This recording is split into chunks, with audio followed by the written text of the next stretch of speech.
ఇంతకుముందు మనం అన్నీ వేయించుకున్నాం కదండి. ఇప్పుడు దీన్ని మిక్సీ పట్టుకున్నాం. ఇందులో కొంచెం ఉప్పు, కొంచెం నీళ్ళు వేసుకున్నాను.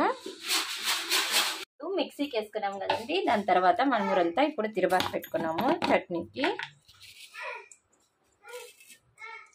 కొంచెం జీలకర్ర,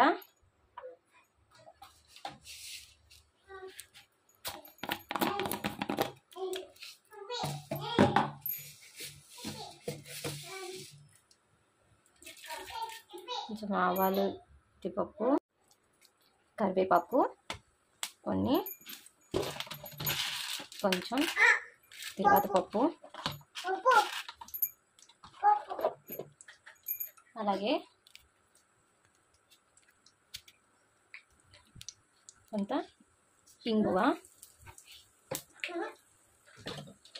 ఎండుమిరపకాయలు.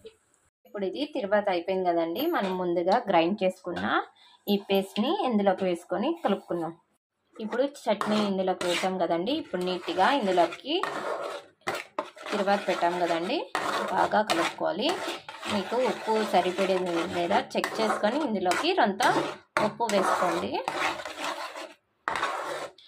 ఈ చట్నీ మనము ఇప్పుడు వేడివేడి అన్నంలోకి నెయ్యి వేసుకొని తింటే చాలా కమ్మగా రుచిగా ఉంటుంది. పిల్లలు కూడా చాలా బాగా తింటారు.